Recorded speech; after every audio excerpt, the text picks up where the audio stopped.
മഞ്ഞിൽ വിരിഞ്ഞ പൂവിൻ്റെ പുതുപുത്തൻ വിശേഷങ്ങളിലേക്ക് എല്ലാവർക്കും സ്വാഗതം. ക്യാഷ് കിട്ടിയാൽ ഒരു വിഹിതം തരും. കഴിഞ്ഞ ദിവസം കൂടി ഞാൻ അതേക്കുറിച്ച് പറഞ്ഞതേ ഉള്ളൂ എന്നൊക്കെ സുധ പറയുന്നതും, കിട്ടുന്നതിൻ്റെ പകുതി എനിക്ക് തരണം, തരുമെന്ന് പ്രതിഭ ചോദിക്കുന്നതും തരാമെന്ന് പറയുന്നുണ്ട് സുധ. പിന്നെ വാക്ക് മാറ്റിയതെന്ന് പ്രതിഭ പറയുമ്പോൾ, ഞാൻ വാക്ക് മാറ്റുന്നവളാണെന്ന് പ്രതിഭാമയ്ക്ക് തോന്നിയോന്ന് ചോദിക്കുമ്പോൾ പ്രതിഭ പറയുന്നുണ്ട്, നൊന്ത് പെറ്റി വളർത്തി വലുതാക്കിയ എൻ്റെ സ്വന്തം മകൻ മുമ്പിൽ നിന്നും പിറകിൽ നിന്നും എന്നെ കുത്തി. അതിലും വലുതല്ലല്ലോ എൻ്റെ ആങ്ങളയുടെ ഭാര്യയായ സുധ. എനിക്ക് ആരെയും വിശ്വാസമില്ല. അതുകൊണ്ട് നേരത്തെ തന്നെ എല്ലാം പറഞ്ഞുറപ്പിക്കുന്നതും പറയുന്നുണ്ട് കേട്ടോ. അപ്പോൾ ഞാൻ ചതിക്കില്ല എന്ന് പറയുമ്പോൾ, ശരി, ഈ വാക്ക് ഞാൻ വിശ്വസിക്കുന്നു. നാളെ ഇത് മാറ്റി പറഞ്ഞാൽ എന്ത് ചെയ്യണമെന്ന് അപ്പോൾ ആലോചിക്കാം. ഇപ്പോൾ പ്രധാനം ആ ഫോട്ടോ ആണ്. ജീവൻ പണയം വെച്ച് ഞാനതെടുക്കാൻ പോവുകയാണെന്ന് പറയുന്നുണ്ട് കേട്ടോ. തുടർന്ന് രാധാമണിയോടായിട്ട്, വരട്ടെ മോളെ, എനിക്ക് വേണ്ടി ഒന്ന് പ്രാർത്ഥിച്ചേക്കണം എന്നൊക്കെ പറയുമ്പോൾ, ഞാനിപ്പോൾ ആർക്ക് വേണ്ടിയും പ്രാർത്ഥിക്കാറില്ല എന്ന് രാധാമണി മറുപടി പറയുന്നതും, എന്നാലും എനിക്ക് വേണ്ടി പ്രാർത്ഥിക്കാം. മല്ലികയുടെ വീട്ടിൽ ആരും അറിയാതെയാണ് ഞാൻ കയറാൻ പോകുന്നത്. ഈ ധൈര്യം മാത്രം പോരാ, നിങ്ങളുടെയൊക്കെ പ്രാർത്ഥനയും കൂടി വേണം, എങ്കിലേ വിജയിച്ച് വരാൻ പറ്റുമെന്ന് പറഞ്ഞിട്ട് പ്രതിഭ അവിടുന്ന് പോവാണ് കേട്ടോ. അതിനുശേഷം കാണിക്കുന്നത് അവിടെ നാട്ടുകാർ പന്നിയെ പിടിക്കാൻ വേണ്ടി വല കെട്ടിയിരിക്കുകയാണല്ലോ. അപ്പോൾ അവർ പറയുന്നുണ്ട്, പന്നിയെ പിടിക്കാൻ വല കെട്ടിയിട്ട് എന്തായി ആവോ, ഒന്നും ആരും വിളിച്ചു പറയുന്നുമില്ലല്ലോ എന്നൊക്കെ അവരിൽ ഒരാൾ ചോദിക്കുമ്പോൾ, ഇല്ല, നമ്മൾ വെറുതെ മെനക്കെട്ടത് മെച്ചം. ഇന്ന് വലയിട്ടത് കൊണ്ട് ഉറപ്പായിട്ടും വരില്ല. വലയൊന്ന് മാറ്റി നോക്കി, അപ്പോൾ വരികയും ചെയ്യും, കൃഷിയെല്ലാം നശിപ്പിക്കുകയും ചെയ്യും. അതേസമയം അവിടേക്ക് 2 ആളുകൾ വരുന്നുണ്ട് കേട്ടോ. എന്താ തോമാച്ച, പന്നിയെ കിട്ടിയോ എന്ന് അവരോടായിട്ട് ചോദിക്കുമ്പോൾ തോമാച്ച പറയുന്നുണ്ട്, ഒന്നും പറയേണ്ട സുഗുണ, വലിയൊരു സാധനം കുടുങ്ങി. ഞാനും നമ്മുടെ ആൾക്കാരും കൂടി ചേർന്ന് വലയിലിട്ടതിനെ തല്ലി ചതച്ചു എന്ന് പറയുന്നതും, നിങ്ങൾ പന്നിയെ കൊന്നോ, എന്നിട്ട് സാധനം എവിടെയെന്ന് ഒരു സ്ത്രീ ചോദിക്കുന്നതും തോമാച്ചൻ പറയുന്നുണ്ട്, ഞങ്ങൾ പറയുന്നത് മുഴുവൻ കേൾക്ക്. വല തുറന്ന് നോക്കിയപ്പോഴല്ലേ ഞെട്ടിയത്, അതൊരു സ്ത്രീ ആയിരുന്നു, നമ്മുടെ എസ്റ്റേറ്റിൽ താമസിക്കുന്ന പ്രതിഭാമ എന്ന് അവർ പറയുന്നതും പ്രതിഭാമയോ ഞെട്ടലോടെ ചോദിക്കുന്നുണ്ട് മറ്റുള്ളവര്. പ്രതിഭാമ തന്നെ വലയിൽ വീണപ്പോൾ തന്നെ അവരുടെ ബോധം പോയി, അതുകൊണ്ട് ആ ശബ്ദം കേൾക്കാതിരുന്നത്. എന്തായാലും നല്ല രീതിക്ക് കിട്ടിയെന്ന് പറയുമ്പോൾ അതെന്തായാലും നന്നായി, അവർക്ക് നല്ല തല്ലിന്റെ കുറവുണ്ടായിരുന്നു എന്ന് പറയുന്നുണ്ട് കേട്ടോ. എന്നാൽ നമുക്കിനി പിരിയാം, ഇനി വേറെ പന്നി വരുന്നു തോന്നുന്നില്ല എന്ന് അവരിൽ ഒരാൾ പറയുന്നതും അവരവിടുന്ന് പോവാൻ കേട്ടോ. അതിനുശേഷം കാണിക്കുന്നത്, പ്രതിഭാമം പോയിട്ട് കുറേ നേരമായല്ലോ, എന്തെങ്കിലും അപകടം പറ്റിക്കാണോ എന്നൊക്കെ സുധ രാധാമണിയോടായിട്ട് പറയുന്നതും, നമ്മൾ ആരും പറഞ്ഞിട്ടില്ലല്ലോ പോയത്, സ്വന്തം ഇഷ്ടപ്രകാരം പോയതല്ലേ എന്ന് രാധാമണി മറുപടി പറയുന്നതും, എന്ന് വെച്ച് അപകടം പറ്റിക്കോട്ടെ എന്നോ, എടി നിനക്ക് ഇത്രയും കണ്ണിച്ചോര ഇല്ലാതായി പോയല്ലോ. എടി അവർ പോയിരിക്കുന്നത് നമുക്ക് വേണ്ടിയിട്ടാ, നമ്മുടെ കേസ് ജയിപ്പിക്കാൻ വേണ്ടി എന്നൊക്കെ പറയുന്നുണ്ട് സുധ. അപ്പോൾ രാധാമണി പറയുന്നുണ്ട്, അമ്മക്ക് തെറ്റി, അവർ പോയിരിക്കുന്നത് അവർക്ക് വേണ്ടിയാ, അല്ലാതെ നമുക്ക് വേണ്ടിയല്ല. കേസ് ജയിച്ചാൽ ആർക്ക് അമ്മയെ ഗുണം, നമുക്ക് മാത്രമല്ലല്ലോ. നമുക്ക് കിട്ടുന്നതിന്റെ പാതി വാങ്ങിയെടുക്കാൻ നിൽക്കില്ല അവര്. നമ്മളെ വെച്ച് അവർ നടത്തുന്നത് മുഴുവൻ അവർക്ക് വേണ്ടിയുള്ള സമര എന്നൊക്കെ രാധാമണി പറയുമ്പോൾ, അതൊക്കെ ശരിയായിരിക്കാം, പക്ഷേ അതിന്റെ ഗുണം നമുക്കും കൂടെ കിട്ടുമെന്ന് നീ ഓർക്കണം. എടി, അവര് കയറി വന്നില്ലായിരുന്നെങ്കിൽ നമ്മുടെ ജീവിതം എന്തായി തീരുമെന്ന് എപ്പോഴെങ്കിലും നീ ഓർത്ത് നോക്കിയിട്ടുണ്ടോ? അച്ഛനില്ല, ചുറ്റും കടക്കാര്. ഞാൻ ആ പ്രതിഭാമയെ രക്ഷയായിട്ട് തന്നെയാണ് കണക്കാക്കുന്നത്. ആ തോന്നൽ ഒരിക്കലും എനിക്ക് മാറത്തില്ല എന്നൊക്കെ അവരിങ്ങനെ സംസാരിച്ചു കൊണ്ടിരിക്കുമ്പോഴായിരിക്കും കേട്ടോ ഡോറ് മുട്ടുന്ന സൗണ്ട് കേൾക്കുന്നത്. അപ്പോൾ രാധാമണി ചെന്ന് ഡോർ തുറക്കുന്നതും പ്രതിഭ അയ്യോ എന്നും പറഞ്ഞ് സോഫയിലേക്ക് അങ്ങോട്ട് വീഴുക കേട്ടോ. അയ്യോ, എന്ത് പറ്റി പ്രതിഭാമയെന്ന് സുധ ചോദിക്കുന്നതും, ഒരു പന്നി എന്നെ ചതിച്ചു എന്ന് പ്രതിഭ പറയുമ്പോൾ, പന്നിയോന്ന് ചോദിക്കുന്നുണ്ട് സുധ. അതേ, പന്നി. കൃഷിക്കാരുടെ വിളവ് നശിപ്പിക്കുന്ന കാട്ടുപന്നിയെ പിടിക്കാൻ അവരൊരു വല വെച്ചിരുന്നു, അതിൽ ചെന്ന് ചാടിയത് ഞാനാ. പന്നിയെ തല്ലി ചതക്കുന്നത് പോലെ അവർ എന്നെ തല്ലി ചതച്ചു എന്നൊക്കെ പറയുന്നുണ്ട് പ്രതിഭ. അയ്യോ, ഒന്ന് ഉറക്കെ വിളിച്ച് കരയായിരുന്നില്ലേ എന്ന് സുധ ചോദിക്കുന്നതും, കിട്ടാനുള്ളത് കിട്ടിക്കഴിഞ്ഞാൽ പിന്നെ കരഞ്ഞിട്ട് എന്താ പ്രയോജനം? ചാവാതെ രക്ഷപ്പെട്ടത് തന്നെ നിങ്ങളുടെ ഭാഗ്യം. ഇങ്ങനെയെങ്കിലും തിരിച്ചെത്താൻ പറ്റിയല്ലോ, അല്ലെങ്കിൽ എത്തേണ്ടിയിരുന്നത് ബോഡി ആയിട്ടായിരുന്നു, എൻ്റെ ഡെഡ് ബോഡി എന്ന് പറയുന്നുണ്ട് പ്രതിഭ. തുടർന്ന് പറയുന്നുണ്ട്, പ്രാർത്ഥിക്കാൻ പറഞ്ഞപ്പോൾ നീ എന്താ പറഞ്ഞത്? നീ ആർക്ക് വേണ്ടിയും പ്രാർത്ഥിക്കാറില്ലെന്ന്. അപ്പോഴേ ഞാൻ കരുതിയതാ എന്തെങ്കിലും ഒരു പ്രശ്നം ഉണ്ടാവുമെന്ന്. ഇങ്ങനെയൊരു കെണിയാവുമെന്ന് ഒരിക്കലും പ്രതീക്ഷിച്ചില്ല എന്ന് പറയുന്നു കേട്ടോ. തുടർന്ന് ഞാനൊന്ന് കിടക്കട്ടെ എന്ന് പറഞ്ഞ് കിടക്കാട്ട് പ്രതിഭ. അതിനുശേഷം കാണിക്കുന്നത് മല്ലികാമ വക്കീലിനെ കാണാൻ വേണ്ടി വരികയാണ് കേട്ടോ. അവരയച്ച വക്കീൽ നോട്ടീസൊക്കെ കൊണ്ടുവന്നിട്ടില്ലേന്ന് വക്കീൽ ചോദിക്കുന്നതും മല്ലികാമ ആ നോട്ടീസൊക്കെ വക്കീലിനെ ഏൽപ്പിക്കുന്നുണ്ട് കേട്ടോ. അപ്പോൾ വക്കീൽ അത് വായിച്ചതിന് ശേഷം പറയുന്നുണ്ട്, ഇതിൽ അവർ പറഞ്ഞിരിക്കുന്നത് എസ്റ്റേറ്റ് വാങ്ങിയത് പ്രതാപിന്റെ കൂടെ പണം ഉപയോഗിച്ചിട്ടാണെന്നാണല്ലോ, അതിൽ വല്ല സത്യവും ഉണ്ടോ എന്നൊക്കെ വക്കീൽ ചോദിക്കുന്നതും, ഇല്ല വക്കീലെ, ഒരു സത്യവുമില്ല, പൂർണ്ണമായും എൻ്റെ കാശിൽ തന്നെയാണ് ആ എസ്റ്റേറ്റ് വാങ്ങിയതെന്ന് പറയുന്നുണ്ട് മല്ലികാമ. ഈ ആരോപണം തെളിയിക്കാൻ അവരുടെ കയ്യിൽ എന്തെങ്കിലും തെളിവുണ്ടാകാൻ സാധ്യതയുണ്ടോ എന്നൊക്കെ വക്കീൽ ചോദിക്കുമ്പോൾ, ഇല്ല, ഒരു രേഖയും ഉണ്ടാവാൻ സാധ്യതയില്ല എന്ന് പറയുമ്പോൾ, പിന്നെ എന്തുകൊണ്ടായിരിക്കും അവരങ്ങനെ പറഞ്ഞത്? പേടിപ്പിക്കാൻ വേണ്ടിയാകാനാ സാധ്യത. നമ്മൾ പേടിക്കാൻ ഉദ്ദേശിക്കുന്നില്ല അല്ലേന്ന് വക്കീൽ പറയുമ്പോൾ, അതെ, ന്യായം അവരുടെ ഭാഗത്തില്ലല്ലോ. ഉണ്ടായിരുന്നെങ്കിൽ ഞാൻ സ്വത്തിന്റെ പകുതി അവർക്ക് കൊടുത്തേനെ എന്നൊക്കെ പറയുന്നുണ്ട് മല്ലികാമ. അപ്പോൾ വക്കീൽ പറയുന്നുണ്ട്, അങ്ങനെയൊന്നും ചിന്തിക്കേണ്ട, എതിരാളികളോട് ദയ തോന്നാൻ പാടില്ല. അങ്ങനെ തോന്നിയാൽ ആ നിമിഷം നമ്മുടെ ശക്തി ചോരാൻ തുടങ്ങും എന്ന് പറയുന്നുണ്ട് വക്കീൽ മല്ലികാമയോടായിട്ട്. തുടർന്ന്, നിങ്ങളുടെ കയ്യിൽ കല്യാണ ഫോട്ടോ ഉണ്ടെന്ന് പറഞ്ഞില്ലേ, അത് കൊണ്ടുവന്നിട്ടുണ്ടോ എന്ന് ചോദിക്കുമ്പോൾ മല്ലികാമ ആ ഫോട്ടോ എടുത്ത് വക്കീലിന് കൊടുക്കുന്നുണ്ട് കേട്ടോ. ശേഷം വക്കീൽ പറയുന്നുണ്ട്. ഇവനാണ് നമ്മുടെ ഫലം.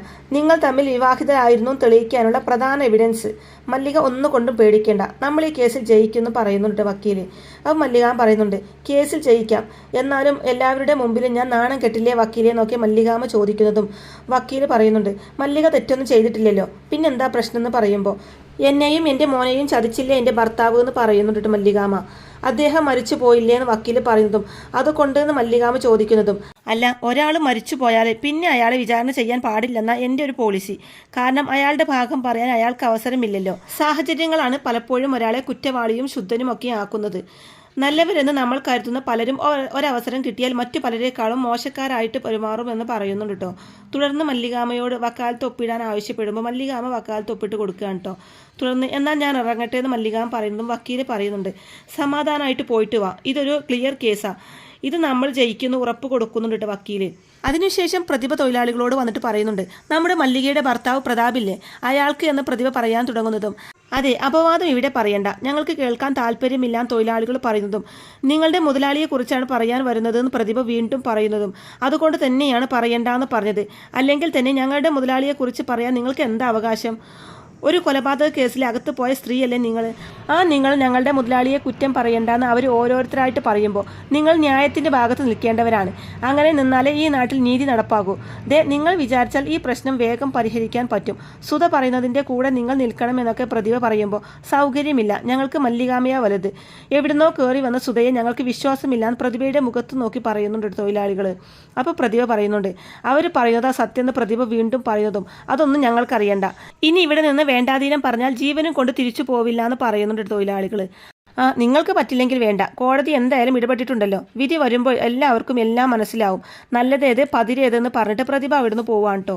പിന്നീട് കാണിക്കുന്നത് കമ്പനിയിലെ സ്റ്റാഫുകൾ വന്നിട്ട് മല്ലികാമ്മയോട് പറയുന്നുണ്ട്, വിവരങ്ങളൊക്കെ ഞങ്ങൾ അറിഞ്ഞു, മേഡം ഒരു വാക്ക് മൂളിയാൽ മതി, ആ സ്ത്രീയെയും മോളെയും ഇവിടുന്ന് കെട്ടുകെട്ടിക്കുന്ന കാര്യം ഞങ്ങൾ ഏറ്റുമെന്ന് പറയുമ്പോൾ, അതൊന്നും വേണ്ട, അവർ കോടതിയിലേക്ക് പോയിരിക്കുകയാണല്ലോ, കോടതി തീരുമാനിക്കട്ടെ എന്ത് വേണമെന്ന് പറയുന്നുണ്ട് മല്ലികാമ്മ അവരോടായിട്ട്. ഇത് ശരിക്കും ബ്ലാക്ക് മെയിലിംഗാ മേഡം എന്നൊരു സ്റ്റാഫ് പറയുന്നതും, അതൊക്കെ എനിക്കും അറിയാം, എന്ത് ചെയ്യാൻ പറ്റും, ചില ദുരന്തങ്ങൾ നമ്മൾ എത്ര ഒഴിവാക്കാൻ ശ്രമിച്ചാലും നമ്മളെ വിട്ടുപോവില്ല എന്ന് പറയുമ്പോൾ മേഡം വിഷമിക്കരുത്, ഞങ്ങളെല്ലാം മേഡത്തിൻ്റെ കൂടെ തന്നെയുണ്ട് എന്ന് അവർ പറയുമ്പോൾ, സന്തോഷം, എൻ്റെ കൂടെ നിങ്ങൾ നിൽക്കുന്നത് എൻ്റെ ശക്തിയാണെന്ന് പറയുന്നുണ്ട് മല്ലികാമ്മ. കേസ് അത് ജയിക്കുമെന്ന് ഉറപ്പല്ലേ മേഡം എന്നൊരാൾ ചോദിക്കുമ്പോൾ, ജയിക്കുമെന്നാണ് എൻ്റെ വക്കീല് പറയുന്നത്, അവരുടെ വക്കീലും ഇത് തന്നെയായിരിക്കില്ലേ അവരോടും പറഞ്ഞിട്ടുണ്ടാവുക, ന്യായം എൻ്റെ ഭാഗത്താണ് എന്നുള്ളത് 100% ഉറപ്പാണ്, അതാണ് എൻ്റെ നിഗമനം, ബാക്കിയെല്ലാം ഞാൻ നിയമത്തിനും ദൈവത്തിനും വിട്ടുകൊടുത്തിരിക്കുന്നു എന്ന് പറയുന്നുണ്ട് മല്ലികാമ്മ. എല്ലാത്തിനും കാരണം ആ പ്രതിഭയാണ്, അവരെയാണ് ഇവിടുന്ന് ആദ്യം ഓടിക്കേണ്ടതെന്ന് സ്റ്റാഫ് പറയുന്നതും പ്രതിഭയ്ക്കുള്ള തിരിച്ചടി സമയാസമയത്ത് കാലം കൊടുത്തുകൊണ്ടിരിക്കുകയാണ്. കൊട്ടാരത്തിൽ താമസിച്ചിരുന്നവൾ ഇപ്പോൾ കുടിയിലായി, നാളെ പെരുവഴിയിലാവുമെന്ന് മല്ലികാമ്മ പറയുന്നതും, എന്താവശ്യമുണ്ടെങ്കിലും മേഡം പറഞ്ഞാൽ മതി, ഞങ്ങൾ ഉണ്ടാകും സഹായത്തിന്, ഏത് പാതിരാത്രിയിലും അവർ പറയുന്നതും, സന്തോഷം, നിങ്ങൾ കാണിക്കുന്ന ഈ സ്നേഹം ഒരിക്കലും ഞാൻ മറക്കില്ല, തൽക്കാലം എനിക്കിപ്പോൾ ആരുടെയും സഹായം വേണ്ട, അങ്ങനെ വേണ്ടി വരുന്ന സാഹചര്യം വന്നാൽ ഞാൻ അറിയിക്കാം, അപ്പോൾ സഹായിച്ചാൽ മതിയെന്ന് പറയുന്നുണ്ട് മല്ലികാമ്മ.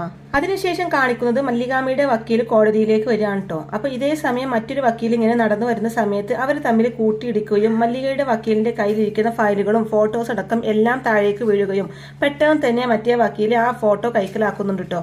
തുടർന്ന് നിങ്ങളിത് മനഃപൂർവ്വം ചെയ്തതാണോ നോക്കി മല്ലികാമ്മയുടെ വക്കീൽ അയാളോട് ചോദിക്കുന്നുണ്ട്. അതിനുശേഷം പ്രതിഭയുടെ വക്കീലിനെ മറ്റേ വക്കീലാണെങ്കിൽ ആ ഫോട്ടോ കൊണ്ടുവന്ന് കൊടുക്കുന്നുണ്ട് കേട്ടോ. അപ്പോൾ ഇതിനുള്ളത് എന്താന്ന് വെച്ചാൽ അത് ഫോണിൽ മെസ്സേജ് ആയിട്ട് വരുമെന്നും പ്രതിഭയുടെ വക്കീൽ മറ്റേ വക്കീലിനോട് പറയുന്നുണ്ട് കേട്ടോ.